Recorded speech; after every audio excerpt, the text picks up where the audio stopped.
Hey guys, Sal here. In today's video I'm going to be bringing you my Season 11 Apex Legends settings. Not only do I think these are the best performance wise for the game, but just in general the best to run Apex on. So if you guys want to see more of my settings, because in this video I'm only going to be going through the in-game settings, just so I don't want the video to be too long, but if you guys want to see more of my Autoexec, how do I get 120 FOV, stuff like that, make sure to drop it in the comments because I'll happily do that. But yeah, if you guys want to see more of me, make sure to check the link in the description. I've got my Instagram, my Twitch, stuff like that. So I stream over at Twitch, mostly Apex, if you guys want to come hang out. But yeah, that's it. Let's head over to the settings. Alright, so you want to head over to your Apex, you want to go on your settings. I'm going to go through every single one, and we're going to start off with gameplay. Like I said, I'm going to be covering them, giving my opinions, which ones you should have on. And yeah, so we're going to start off with interact prompt style. You want this compact, just less clutter on your screen. Button hints, you can have this on if you're new to the game, but if you know all your keybinds, there's no point of having this on. It's just more buttons to pop up. So crosshair damage feedback, this is actually this can actually mess with your mind when you're shooting. So basically what this does is it puts lines around your crosshair when you hit someone for a hit marker, but this has been proven that the hit marker pops up late, so you think that you're hitting them because the hit marker pops up, but you're actually not. So it's best to keep this off. Damage numbers, you want to keep this, you want to put this on stacking, because if you have it off, a bunch of numbers will just clutter the area of where you're shooting, and that's not the best. You want the numbers to stack and add up. Ping opacity, haven't really used faded, just keep it on default, you can test it out.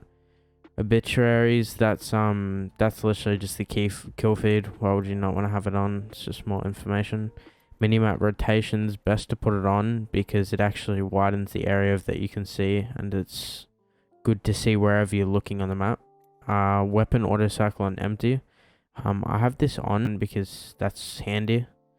Auto sprint, you want to keep this off for movement. Sometimes you need to walk, especially with like fade slides and stuff like that. Yeah, you just want to learn to keep it off. Double tap sprint, you're just wasting another button press. There's no point in keeping it on. Just turn it off. Jetpack control, this is mainly for Valkyrie mains.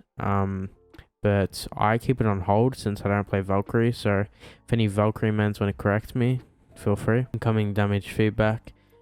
Basically I have this on 2D/3D. So basically what this does is when you're getting shot, it like that little blood circle that goes around you, it shows like the direction from where they're shooting. If you've got this on 2D, it only shows straight left back, but if you've got it on 3D, it kinda, once you learn it, you can kinda tell if it's up or down. So yeah, that's just handy. Taking damage closes death box or crafting menu. You want to keep this off because if you're going for a shield swap and you get shot, it's kind of over. It just keeps taking you out. It's impossible to get a shield swap. Hop up, pop up. I have no clue what this is. I keep it off. Haven't really seen anyone have it on. Haven't seen any big changes. Streamer mode. Basically this is obviously a preference. So if you're a big streamer, you can have this on or off if you want. But sometimes I put this on just because late game it's good to know like Octane 435.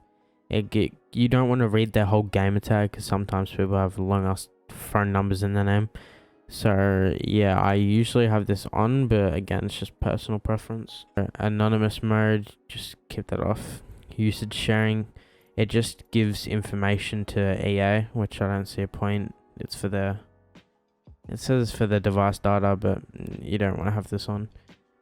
Performance display, unless you don't want to see your ping, since you probably can't see, but in the top left I actually have an FPS counter, but I only use the performance display for my ping, so you can turn this off if you want, if you've already got an FPS counter. Club invites, just whatever you prefer. Accessibility and colorblind, I like to have it on Trinopia since it brightens up the game more, and it makes your it actually makes your weapon sight yellow, which I personally like. You don't have to use it, you can test out other ones. Dawn Trinopia, Protonopia off. But yeah, I just like the typical colors as you can see on the right side. Subtitles off, subtitle size normal, enable all this stuff off. There's no point in having it on. Alright, so let's head over to the one of the most, actually probably the most important, is my sensors. So I'm running 1600 DPI, 1000 polling rate, 0.8. I've got this off fade, so yeah, it's mostly when I started playing PC on Apex, I just went to a sense and I've kind of learnt it from there. But as you can see, I don't have per optic ADS. I turned it off since it's a pretty high sense. I just put it on 1 mouse sensitivity multiplier, again also from fade. Mouse acceleration off, it's just terrible. Mouse invert off, lighting effects on or off. You can keep this off, there's no point unless you want to change the lights to your keyboard. Alright, so the key buttons are very, very important in Apex. So on your move forward, I have scroll wheel up, obviously for tap strafe. Jump I have on my second bind, scroll wheel down for bunny hops, stuff like that. It's just easier for like wall bounces. It gives you a quicker response time. Crouch toggle, I just keep this on C, even though I do use control hold. Sometimes for the fade slides, I like to crouch with C, and that's also what he does. So yeah, I just keep that on. All these are normal. QE, F interact pickup. I don't know if that's normal. It might be E, but yeah, I might have changed that to F. No alternate interacts. My inventory's tab. My map is caps. My melee is my mouse button 4, so the closest mouse button to me. I don't have psych weapon on mouse wheel, obviously, because of my bunny hops and stuff like that. I've got 1 and 2 for my weapons. Holster weapons is actually pretty unique that not much people have, but I've got it on my furthest mouse button 5. Just easy to access when you're taking out your gun, pulling it out a lot. Equip grenade G, equip survival item X. I don't use the heal kit, the heal circle. I actually use the heals like on numbers, so it's just better to pull it out quicker.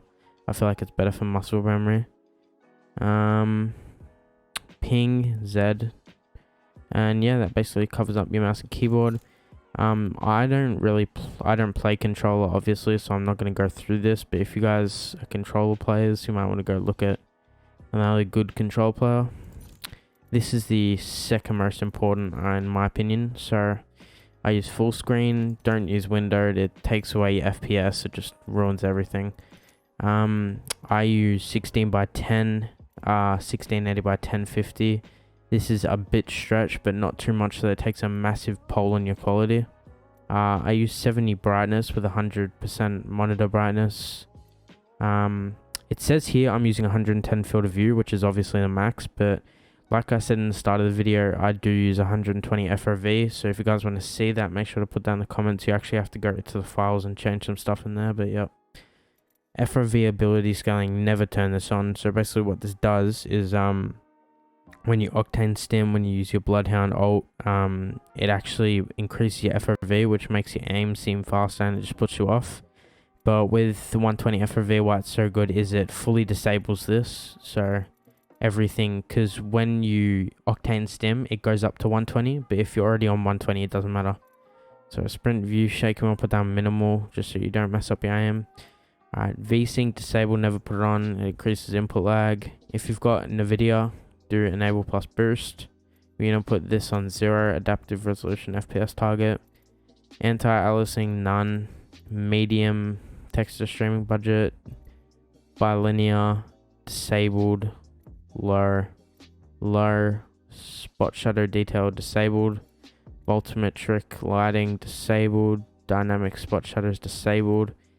Model detailing, you can have this on and off if you like pulling out your heirloom a lot. Sadly, I do not have one, so there's no point in me having this. But yeah, that's mainly for guns, and if you've got good skins, you know to admire it, just keep it on.